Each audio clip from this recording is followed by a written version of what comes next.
Hi, this is Joe Kirby with Bellevue University, and in this video we're going to highlight some of the capabilities of R over Excel by conducting a multiple regression analysis. And you can do regression analysis in Excel. It just takes a bit more work. Testing assumptions becomes more challenging in Excel, and it's just not a tool that's built for doing maybe more complex analyses. So we start with the same starting code. We've got our data locations. We can clear the environment if we want. So I'm just going to start running this program. I'm going to introduce two new packages. One is the car package and one is SJPlot. And you'll be able to see where when we run the regression analysis, there's different ways of presenting the summary output of the model. One of those is using the S function, and notice that's a capital S. You'll get an error if you try to lowercase s.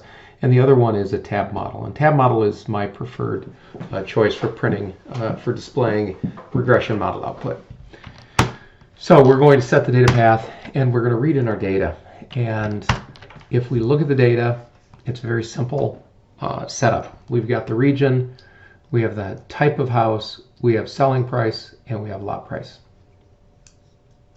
I'm going to go back here because I'm going to go ahead and copy this. I want those dots. I don't like decimal points in the names of my variables. So where's the starting code?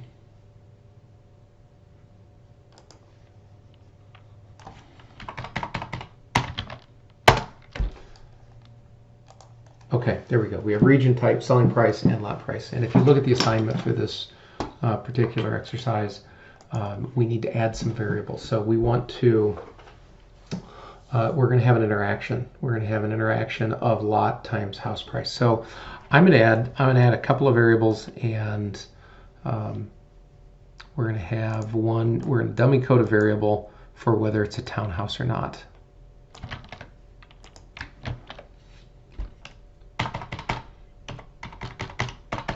And here we're just going to use an if-else statement in R, which is we're going to say we're going to add the variable town, and we're saying if-else. If the type is townhouse, we want it to be a 1, otherwise make it a 0. And then we're going to add an interaction. So if we're going to have the townhouse times lot, we want an interaction of the town, whether it's a townhouse or not, and the lot cost. And we'll see that that's going to be town times lot cost. Let's just run these.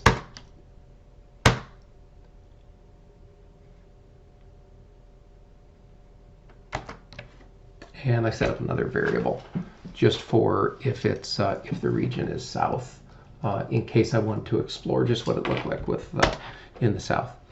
So now what we can do is it's very simple in R. We can create our models. I'm going to just create one, and the way you create a regression model is you just say model, and that's the input linear model, LM, and we give it the dependent variable first, which in this case is selling price, and the factors that we want to use, we use the tilde to indicate that. We want lot cost, plus we want to have in here whether it's a townhouse or not.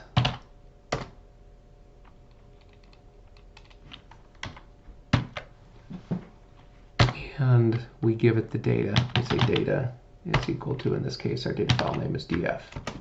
So we've created model 1 here. Now we can use the S function to take a look at what the model output is for model 1. And in this case, it's showing us that we have significant values for the lot cost and whether it's a townhouse or not. This is suggesting that as the lot cost increases, that is a positive predictor of the selling price of the house. That makes sense. But then here we look at the townhouse, and if a property is a townhouse, we see that it's a significant negative impact on the valuation of that property. And the overall model here we see has a very high significance. Now we can also keep building models, and I'm just going to copy that. We're going to call this one Model 2, and in addition to the lot cost in town, we want to add the interaction variable, which is town times lot.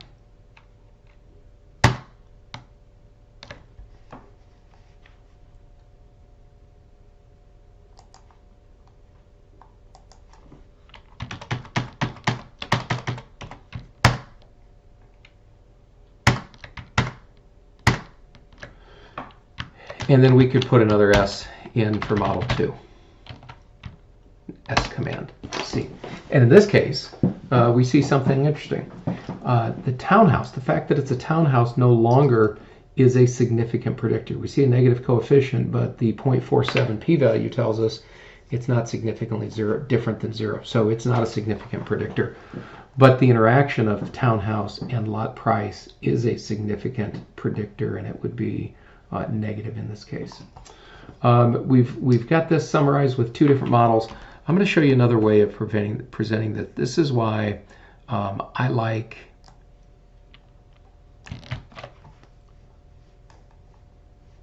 using the tab model.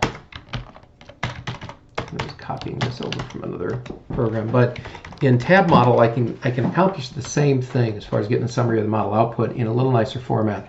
And in this case, I want to see the model output for Model 1, Model 2, and then I have some other parameters here that I'm defining that are going to show, going to limit the, how many characters we're going to have, how many digits, and whether we're going to show the error term here. So I select tab model, and notice over here in the viewer that I'm looking at the dependent variable selling price, and I get the same results, but I get it in a much nicer table. And we get to see both models will show us the coefficients and the significance, and then we can also see the error terms as well as the R² of how much of the variance does the model predict. So I'm going to go ahead and comment these out because we don't need them. I just wanted to show you that you can use S or you can use tab model. This is where R really outperforms Excel in just the simplicity. In very few lines, we've just run a regression output that's highly repetitive. We can replicate this anytime we want. There's another. I'm going to add another library here, and it is the GV LMA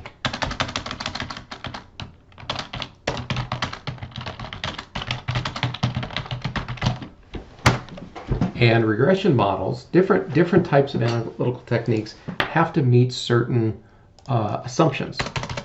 And what I can do is I'm going to go ahead and take a look at the second model. I can use the GV LMA command, and I'm going to put in Model 2, and this is going to very quickly tell me the validity of this model as far as meeting different assumptions. And we have a global stat, skewness, kurtosis, link function, and the heteroscedasticity, easy for me to say. And what we'll find is, even though the model's produced output, it doesn't meet the assumptions, and it's very important to realize this. So what that's telling us is we have to go back, and this is more advanced than this class or the intent of this class right now, but just recognize when you put a regression model together in Excel or in R, you're going to get output. Now, whether the output is actually valid and you can rely on the output of this model is very important for the real world. Academic, we're just wanting to show you how the model goes together and how to read the coefficients and p-values. But this model, the way it's constructed right now, or the way the data is formatted right now, does not meet the assumptions of a linear model. And you'd have to go back and transform data or do some other analysis on the model to be able to get it to give you a reliable output that does meet the assumptions.